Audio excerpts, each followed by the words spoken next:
जय श्री कृष्ण। राधे राधे। स्वागत है आप सभी का पुष्टि मार्ग यूट्यूब चैनल में। पवित्र पुरुषोत्तम मास में आज हम देखेंगे 16वां अध्याय, सुदेव को पुत्र की प्राप्ति। श्री कृष्णाय वासुदेवाय नमः। श्री परशुतमाय नमः। श्री नारायण ने कहा, हे नारद जी, भगवान की आज्ञा पाकर गरुड़ जी ब्राह्मण सुदेव से बोले, हे ब्राह्मण, जैसा प्रभु ने कहा, तुम्हें 7 जन्मों तक पुत्र सुख तो नहीं था, किंतु अपने प्रभु नारायण की आज्ञा से मैं तुम्हें पुत्र का वर देता हूँ। मेरे अंश से तुम्हें पुत्र प्राप्त होगा। तुम्हें पुत्र तो प्राप्त होगा, परंतु वह पुत्र तुम दोनों को सुख के स्थान पर दुख ही प्रदान करेगा, क्योंकि तुम्हारे भाग्य में पुत्र सुख नहीं है। गरुड़ देव ने आगे कहा, हे द्विजश्रेष्ठ, अब आप अपने घर जाओ और भगवान के चरणों में भक्ति रखते हुए सांसारिक सुखों का भोग करो। इस प्रकार ब्राह्मण दंपति को वरदान देकर और गरुड़ देव पर सवार होकर भगवान विष्णु लोक को चले गए। कुछ समय बाद गौतमी गर्भवती हुई और 10वें मास में उसने एक अत्यंत सुंदर पुत्र को जन्म दिया। ब्राह्मण दंपति ने विद्वान ब्राह्मणों को बुलाकर बालक का नामकरण संस्कार कराया तथा ब्राह्मणों को यथाश्रेष्ठ दान आदि देकर संतुष्ट एवं प्रसन्न किया। इस बालक का नाम सुखदेव रखा गया। बालक सुखदेव शुक्ल पक्ष के चंद्रमा के सदृश वृद्धि को प्राप्त होता रहा।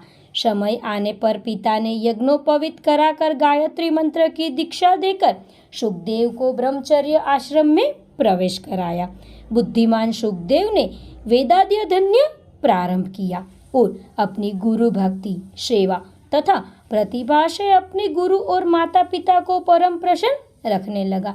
एक दिन सुदेव ब्राह्मण के घर पर देवल ऋषि पधारे। वे करोड़ों सूर्य के समान तेजस्वी थे। सुदेव ने महर्षि देवल को दंडवत प्रणाम किया और अर्घ्यार्घ्य आदि से पूजा करके उत्तम आसन पर विराजमान किया। मुनि के आसन पर विराजमान के उपरांत ब्रह्मचारी बालक सुखदेव ने आकर मुनि के चरणों में गिरकर प्रणाम किया। सुखदेव को देखकर देवल ऋषि बोले, सुदेव, तुम धन्य हो, तुम्हारा भाग्य धन्य है। श्री हरि तुम पर प्रसन्न है, इसी से इस सुंदर पुत्र का वरदान तुम्हें प्राप्त हुआ है।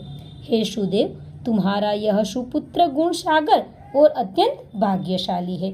यदि दोष है तो केवल एक ही, और उस बड़े भारी दोष से इन सब लक्षणों की विद्यमानता व्यर्थ होती है।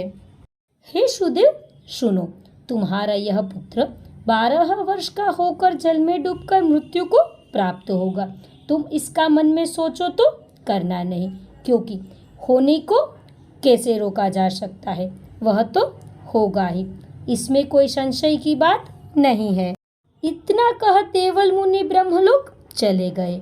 सुदेव शर्मा देवल मुनि के वचनों को स्मरण कर बहुत दुखी हुआ, परंतु उसकी भार्या गौतमी धीरज रखते हुए पुत्र को अपने अंक में भरकर और अत्यंत प्रेम पूर्वक उसके मुख का चुंबन करके स्वामी से कहने लगी, हे द्विज, होनहार की बातों का ध्यान कर, अब भयभीत न हो। इसलिए हे नाथ, अब उठकर सनातन हरि का भजन करो, जिनकी शरण में रक्षा मिलती है। वाल्मीकि जी कहने लगे, इस प्रकार सुदेव अपनी भार्या के वचनों को सुनकर श्री हरि के चरण कमलों का ध्यान रखते हुए अपने पुत्र की अल्पायु और अकाल मृत्यु के शोक को भूलकर जीवन व्यतीत करता रहा। इति श्री बृहन्नारदीय विषये पुरुषोत्तम महात्म्य अध्याय 16 समाप्तः।